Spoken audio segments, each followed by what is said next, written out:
श्री रामचन्द्र पौडेलज्यूले नेपालको संविधानको धारा 76 को उपधारा 1 बमोजिम प्रतिनिधि सभामा बहुमत प्राप्त संसदीय दलको नेता श्री बालेन्द्र शाहज्यूलाई प्रधानमन्त्री पदमा मिति 2082-12-13 मा नियुक्त गर्नुभएको छ।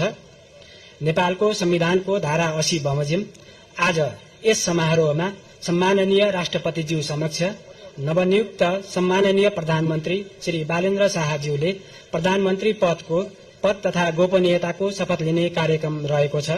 यस कार्यक्रमका लागि आयोजित यस समारोहमा राष्ट्रपतिको कार्यालयको आमन्त्रणलाई स्वीकार गरी उपस्थित हुनुभएका सम्पूर्ण विशिष्ट महानुभावहरूमा म हार्दिक स्वागत गर्न चाहन्छु।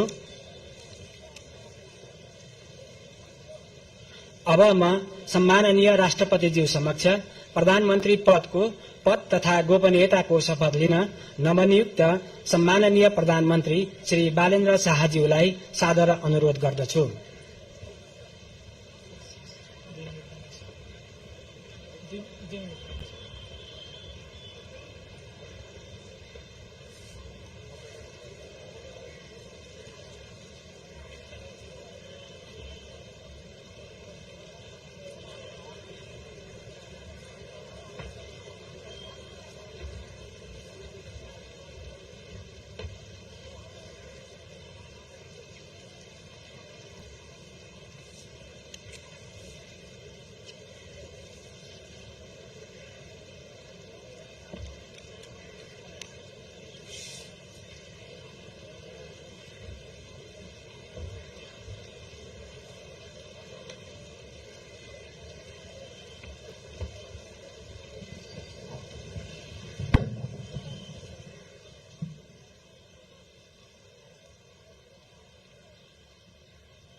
म बालेन्द्र शाह नेपालको सार्वभौम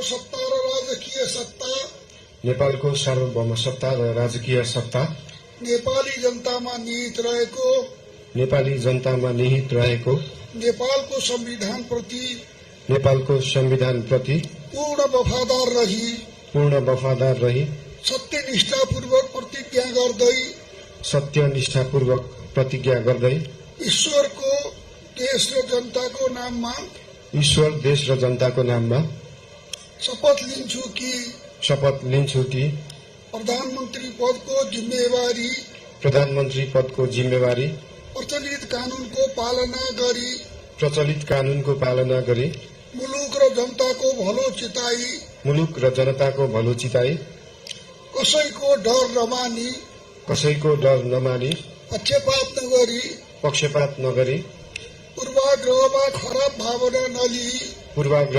खराब भावना नलिई ईमानदारीका साथ गर्नेछु र आफ्नो कर्तव्य पालनको सिलसिलामा आफूलाई जानकारीमा आएको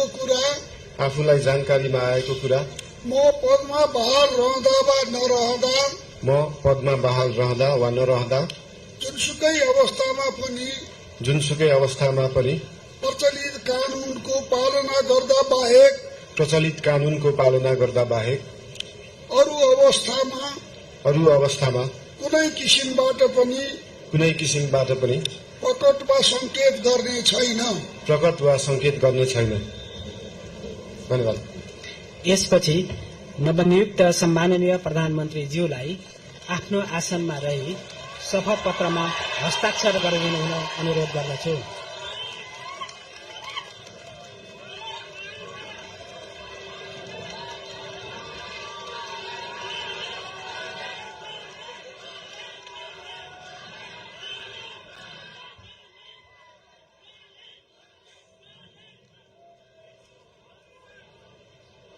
सम्माननीय प्रधानमन्त्री श्री बालेन्द्र शाहज्यूबाट प्रधानमन्त्री पद तथा गोपनीयताको शपथ लिने काम सम्पन्न भएको छ।